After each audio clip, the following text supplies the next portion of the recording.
Ici, la voix de l'Amérique.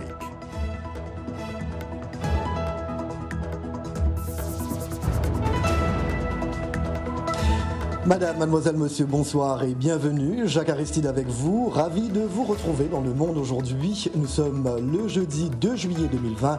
Les titres que nous allons développer ce soir. Environ 55 milliards de dollars perdus pour le tourisme en Afrique à cause de la pandémie de Covid-19. D'après l'Union africaine, les compagnies aériennes du continent sont lourdement affectées. Certains pays africains tentent d'accueillir à nouveau les voyageurs. C'est le cas de la Tanzanie, même si des tours opérateurs du pays demandent au gouvernement d'être totalement franc à propos de l'ampleur de l'épidémie. L'Union européenne rouvre ses frontières à des pays dont la situation épidémiologique liée à la maladie de Covid-19 est jugée suffisamment sûre pour la reprise des voyages, ce qui notamment exclut les États-Unis.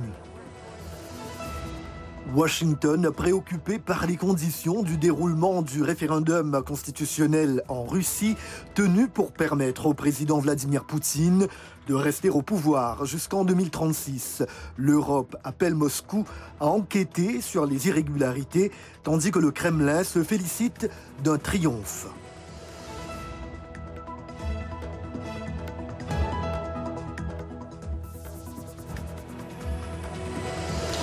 Le Niger d'emblée pour ouvrir ce journal. 10 humanitaires enlevés par des djihadistes présumés ont été libérés d'après le gouverneur de la région de Tillabéri, Tidjani Ibrahim Katiela, n'a toutefois pas fourni davantage de détails. Les conditions de la libération hier des 10 otages n'ont donc pas été dévoilées. Ces travailleurs de l'ONG nigérienne Action et Programme d'Impact de Sahel avaient été kidnappés le 24 juin dernier alors qu'ils distribuaient gratuitement des vivres dans la commune de Makalondi, dans le sud-ouest du pays.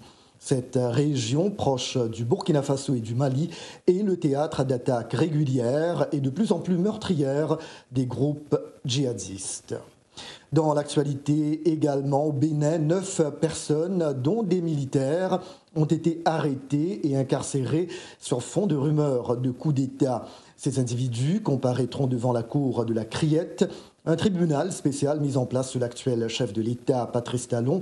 Selon le porte-parole du gouvernement, ils seront traduits devant cette cour pour avoir posé des actes contraires à la paix, des actes susceptibles de revêtir la qualification de terrorisme. Ce sont les mots d'Alain Orunla.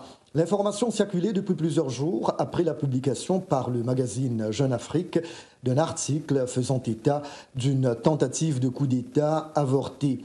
C'est la deuxième fois sous la présidence Talon que le Bénin évoque une situation de tentative de coup d'État. En Mauritanie, le chef de l'État, Mohamed Ould Ghazouani, semble profiter d'un état de grâce prolongé. Analystes et opposants s'accordent pour dire que le président assoit son pouvoir par le parti le plus puissant du pays et à travers de profonds changements dans l'administration territoriale et les forces armées. De Nouakchott, le reportage de Mohamed Diop. Sitôt élu président de la Mauritanie le 22 juin 2019, l'ex-général et chef d'état-major de l'armée, Mohamed Ould Ghazouani, consolide son pouvoir par le contrôle de l'UPR, premier parti du pays. L'UPR a une majorité confortable au Parlement, dans les conseils régionaux et il dispose des 2/3 des mairies. Tout président qui veut faire passer ses décisions aura besoin de ce parti. Son prédécesseur et fondateur du parti avec qui Ghazouani est en froid fait l'objet d'une commission d'enquête parlementaire sur le bilan de son règne. Une épée de Damoclès à même de tenir en respect l'ex-homme fort du pays. Ce que dément Yahya Ahmed Waqf, vice-président de l'UPR. Le président de la République n'est pas la première cible des enquêtes parlementaires. La première cible des enquêtes parlementaires, c'est les gestionnaires de l'État. Et même du côté de la Grande Muette, le président a nommé un nouveau chef des armées, en la personne de l'ex-patron de la police nationale, le général Mohamed Ould Meguet, son compagnon de route. L'institution militaire est du côté de Razouani. Il a répondu complètement. D'ailleurs, l'armée lui était déjà fidèle dans le passé. À mon avis, Razouani vient du cœur de l'institution militaire. Mais dans un État centralisé, le président veut aussi maîtriser l'administration territoriale.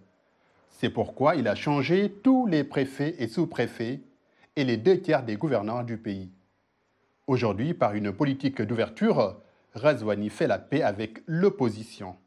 Il est vrai que le président Razouani a un style qui est différent de celui du président Aziz, ce qui donne en fait l'impression d'une ouverture. Mais en réalité, il a réussi à amadouer toute l'opposition qui ne parle plus, sauf nous qui dénonçons l'exclusion des Noirs. L'état de grâce de Mohamed Ould Razouani se prolonge. Le combat contre le Covid-19 fait taire les contestations et lui assure une tranquillité, même temporaire. Mohamed Diop pour VOA Afrique, Nouakchott. Le continent africain a perdu près de 55 milliards de dollars de revenus provenant du tourisme et des voyages en raison de la pandémie du coronavirus. C'est ce qu'indique l'Union africaine ce jeudi à Dakar, au Sénégal. D'après le commissaire de l'UA, Amani Abou Zeid, environ 24 millions de ménages africains dépendent du tourisme directement ou indirectement. Le tourisme équivaut à 10% du PIB de l'Afrique, dit-il. Les compagnies aériennes du continent ont vu leur chiffre d'affaires chuter de 95%, soit environ 8 milliards de dollars. Elles auront besoin de moins 20 milliards de dollars pour reprendre leurs opérations, selon Prosper Zoho Mintoho, directeur régional de l'Organisation de l'aviation civile internationale. Quelles seront justement les stratégies possibles pour relancer le secteur du tourisme en Afrique?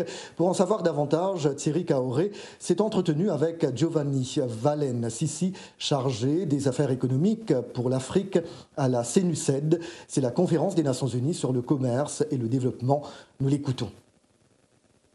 Oui, alors déjà je commencerai par dire que sûrement les chocs qu'on a vécus à cause du Covid et des annulations des vols, restrictions des voyages et tout sont effectivement très importants. Il y a des estimations qui sont sorties récemment par l'Organisation mondiale du tourisme des Nations Unies qui disait justement que les arrivées des touristes internationaux en Afrique ont chuté du 35%.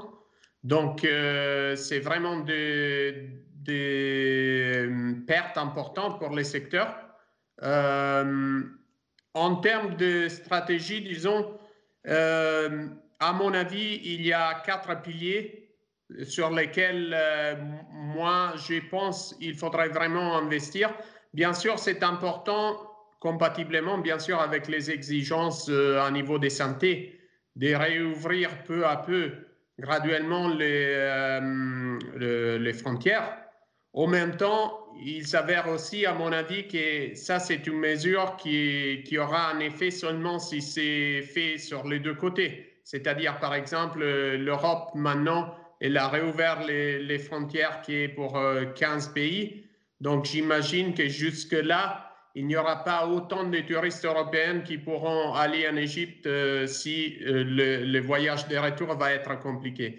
Je pense qu'en Afrique, c'est important d'utiliser cette fenêtre temporelle, disons, pour investir et améliorer surtout les infrastructures et aussi, disons, essayer de reconvertir le plus possible le secteur touristique envers un business model qui soit visé à la durabilité. C'est une occasion très importante pour relancer le tourisme intra-africain, pour essayer de valoriser et mieux exploiter les liens intersectoriels entre le tourisme et le reste de l'économie.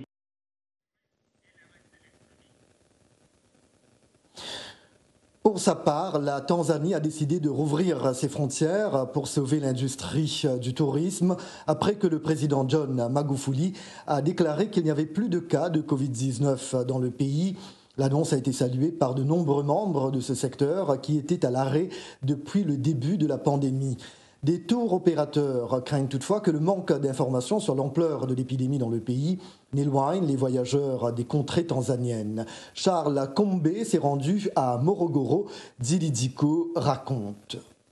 L'an dernier, le parc national de Mikumi en Tanzanie a reçu environ 50 000 touristes, dont 40% venus de l'étranger. Dès mars dernier, la pandémie de coronavirus a mis un frein au tourisme étranger lorsque les vols internationaux ont été suspendus et les parcs fermés. Le parc de Mikumi a rouvert ses portes et timidement, les visiteurs reviennent, mais pour l'instant, ces visiteurs sont essentiellement des locaux. Nous sommes venus à Mikumi pour changer d'air, couper court au confinement et reprendre les activités pré-coronavirus. Mes camarades motards et moi sommes là pour respirer l'air de la campagne pendant le week-end. Dès le mois de mai, le président John Magufuli a déclaré que la Tanzanie avait vaincu le virus. L'annonce a aussitôt été rejetée par les experts de la santé et les pays voisins. Le Kenya continue de détecter tous les jours des dizaines de camionneurs tanzaniens atteints de coronavirus grâce aux tests réalisés à la frontière. De leur côté, depuis le mois d'avril, les autorités tanzaniennes refusent de donner une estimation chiffrée du nombre de contaminations. En Tanzanie, le nombre de cas de coronavirus, d'hospitalisation et de décès a complètement baissé au cours des dernières semaines. C'est donc le bon moment pour rouvrir le pays car nous avons mis en place toutes les mesures nécessaires pour prévenir et contrôler la propagation du Covid-19 en Tanzanie. Mais dans l'industrie touristique tanzanienne, tout le monde n'est pas du même avis. Certains voyagistes disent que le manque de transparence du gouvernement sur le nombre d'infections pourrait dissuader les visiteurs étrangers. Il y a de nombreuses inquiétudes car les clients dont nous dépendons sont ceux venant de l'extérieur. Comme vous le savez, le tourisme local ne génère pas suffisamment de profits pour maintenir à flot les personnes travaillant dans ce secteur. En Tanzanie, l'industrie du tourisme représente plus de 17% du produit intérieur brut. S'il est vrai que la réouverture de la Tanzanie aux touristes pourrait aider le pays à atténuer l'impact de la crise sanitaire sur l'économie, procéder de manière trop rapide pourrait donner lieu à davantage de problèmes à long terme.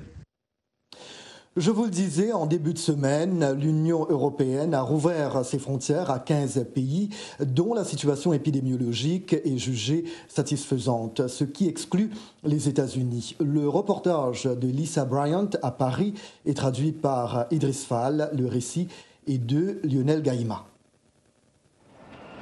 Les rues de Paris et les sites touristiques sont inhabituellement calmes.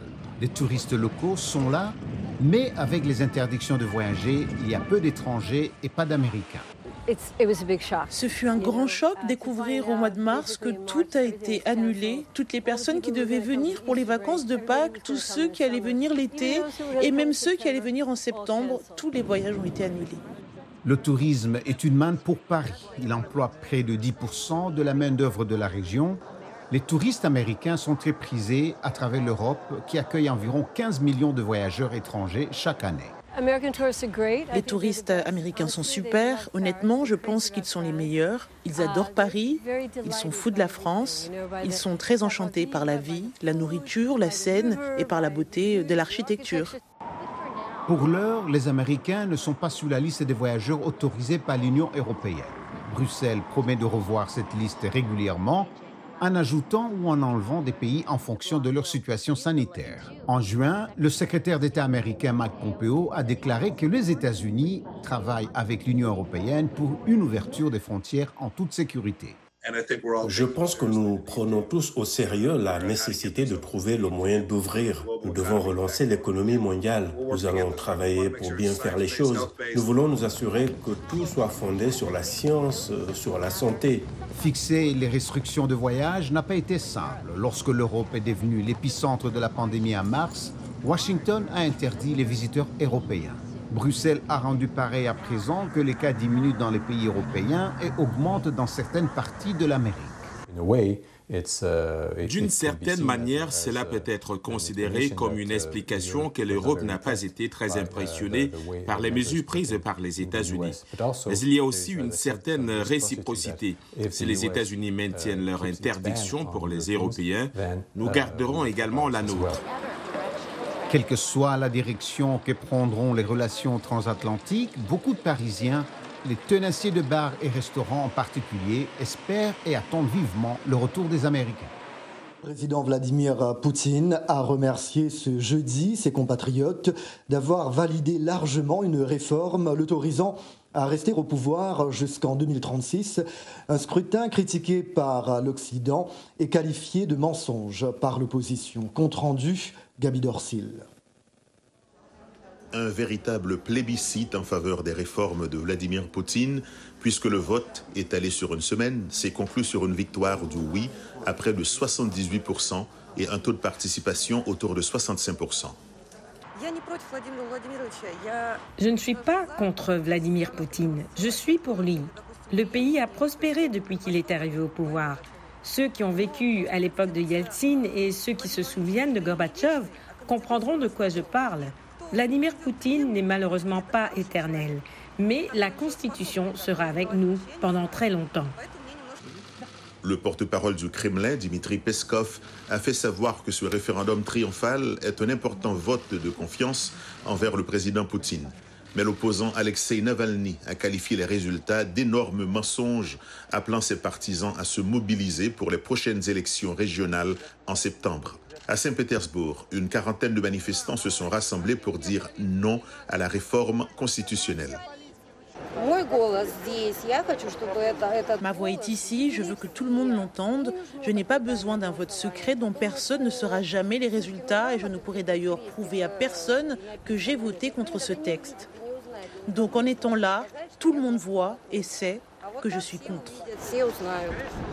L'un des amendements les plus controversés de la nouvelle Constitution donne à Vladimir Poutine l'option de 2 mandats supplémentaires à l'issue de l'actuel qui s'achève en 2024.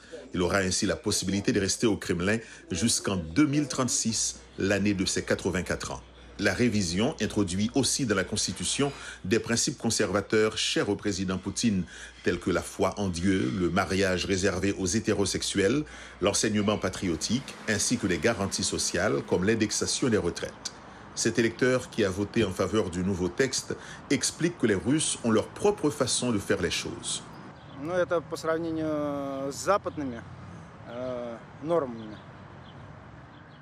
En comparaison aux normes occidentales, ce n'est pas légitime. Mais pour nous, cela a toujours été légitime. En Occident, ils ont leur propre mentalité et ici, nous avons la nôtre.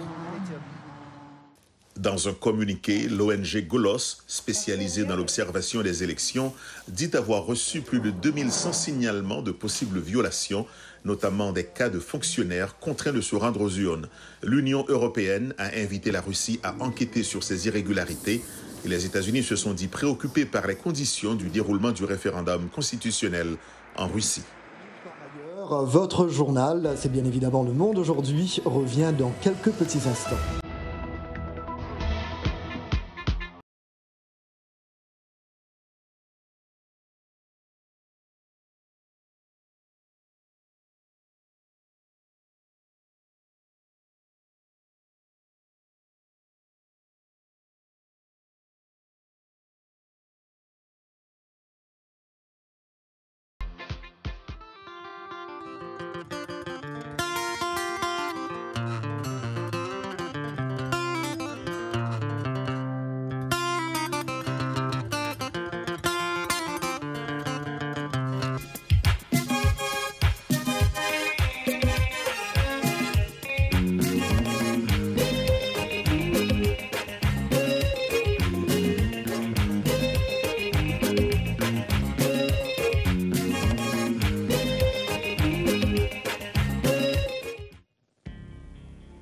Merci d'être toujours avec nous dans Le Monde aujourd'hui, un programme de VOA Afrique.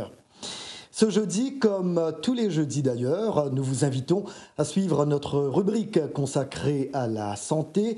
Ce jeudi, nous parlons du lien entre la maladie Covid-19 et la santé mentale. Mohamedou Oumfa s'est entretenu avec le docteur Mengueme Justine Laure, directrice de la santé mentale au ministère de la Santé du Cameroun. Nous écoutons.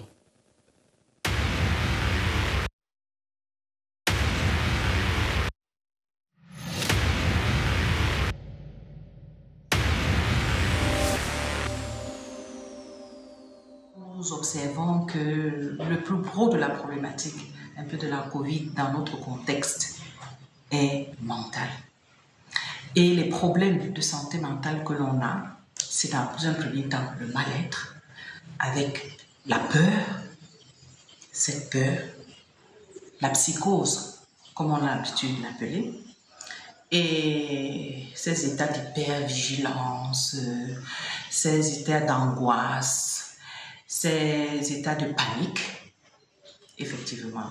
Et à côté de ça, il y a la maladie mentale, certains qui finissent par développer des troubles anxieux, la dépression et même des troubles psychotiques qui décompensent les troubles psychiatriques déjà existants pour lesquels ils étaient pris en charge. Mais vraiment, le gros, c'est le mal-être avec la peur, l'angoisse, l'anxiété, les états de panique, le stress donc. Parce que la Covid, le stress de la Covid fait plus de dégâts que la Covid elle-même. La politique au Cameroun, c'est d'avancer avec la Covid, bien évidemment en observant les mesures barrières. Les activités de relaxation aussi sont menées par ce personnel-là.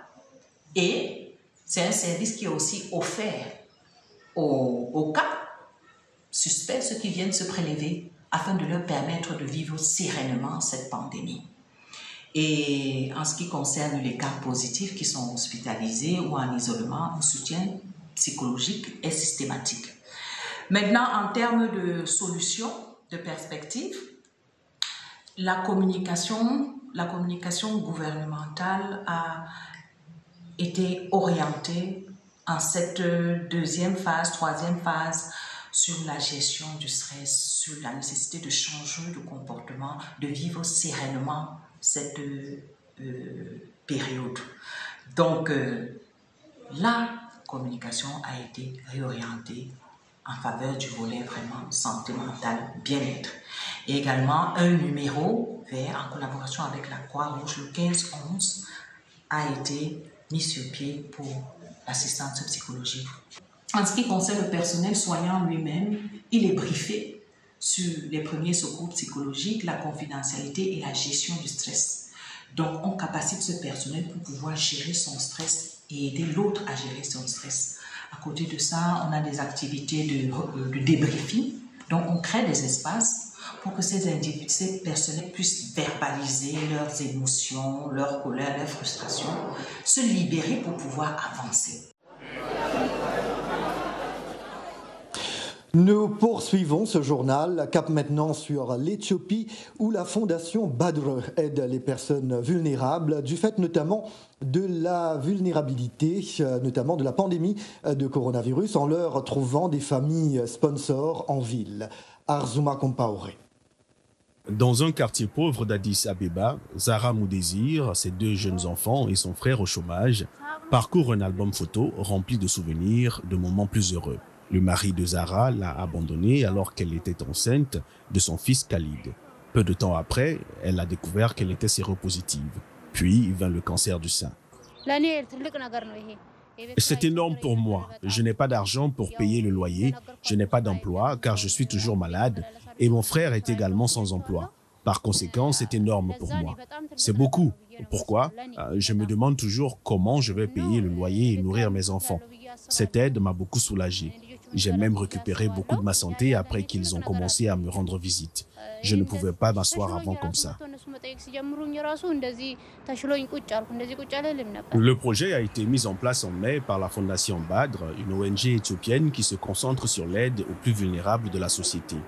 Il a connecté 900 familles comme celle de Zahra avec des sponsors de la capitale Addis Abeba qui versent 2000 birrs, soit $60 par mois à chaque famille. Une famille pauvre aura au moins une autre famille qui peut contribuer mensuellement à 2000 birrs éthiopiens. Ainsi, en plus du soutien économique, cette famille considérera la famille nécessiteuse comme sa propre famille et fera tout ce qu'elle peut pour lui apporter un soutien psychologique, socio-économique et autres. Donc, My Family Project est essentiellement un programme dans lequel les familles se soutiennent mutuellement. Aujourd'hui est un moment spécial pour Zahra et sa famille car ils ont finalement pu voir et discuter avec leur marraine, Bethlehem Mekonnen, une infirmière d'origine éthiopienne qui travaille maintenant à Washington DC. Les deux familles sont séparées par des milliers de kilomètres et vivent des vies très différentes, mais ont développé une forte connexion.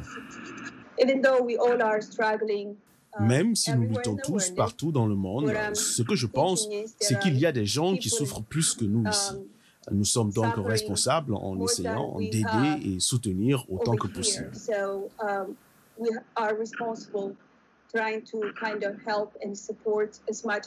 Les parrains peuvent être des individus, un groupe ou des organisations. Beaucoup sont des Éthiopiens de la diaspora. L'Éthiopie a enregistré 5034 cas de coronavirus et 78 décès, mais de nombreuses autres familles ont été affectées par le ralentissement économique. Rendons-nous maintenant dans une carrière de granit à ciel ouvert de Ouagadougou, la capitale du Burkina Faso. Là-bas, les enfants des ouvriers jouent dans les décombres, tandis que d'autres travaillent aux côtés de leurs parents après que la pandémie de Covid-19 a entraîné la fermeture des écoles. Davantage avec Lionel Gaïma. Dans cette carrière de granit, la plupart de 1000 travailleurs sont des adultes, mais des témoins affirment qu'une dizaine d'enfants d'âges différents y taillent aussi des blocs en plus petits morceaux ou balancent des pierres sur leur tête sortant péniblement de la fosse abrupte. Travailler dans la carrière est très dur. Ce n'est pas un jeu. Si vous travaillez ici la nuit, vous travaillez partout. Mais j'aide ma mère à subvenir aux besoins de notre famille. C'est mon devoir de travailler. Élisée Yanogo a commencé à travailler dans la carrière avec sa mère après que les autorités ont ordonné la fermeture des écoles en mars pour freiner la propagation du nouveau coronavirus. Il peut également travailler sur le site car il a plus de 16 ans. Les écoles étant fermées, plusieurs mères n'ont d'autre choix que d'amener leurs enfants à la carrière. C'est le cas d'Amina et sa fille de 10 ans. Quand elle est ici avec moi, je dois trouver sa nourriture, m'assurer qu'elle ne se blesse pas avec des pierres. Quand elle est à la crèche, c'est presque comme si elle était à la maison. Mon travail est plus facile et elle est heureuse.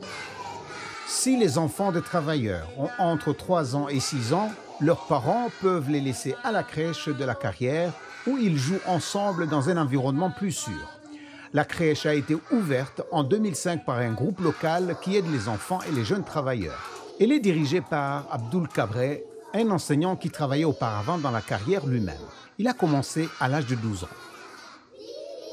Au début, ce n'était pas facile. Les femmes ne voulaient pas s'écarter leurs enfants avec.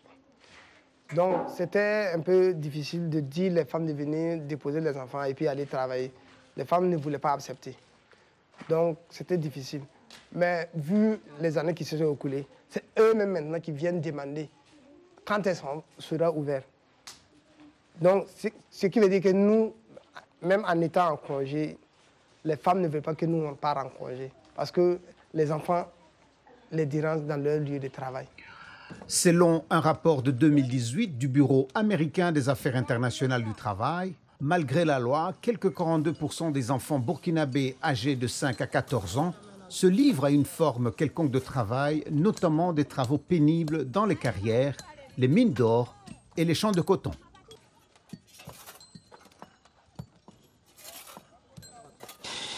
Et voilà, point final à ce journal. Un grand merci à vous d'avoir été des nôtres ce soir. Rendez-vous demain, même heure, même endroit. C'était Jacques Aristide avec vous. Toute l'équipe de VOA Afrique se joint à moi pour vous souhaiter une très belle soirée. Prenez bien soin de vous. Merci. À demain.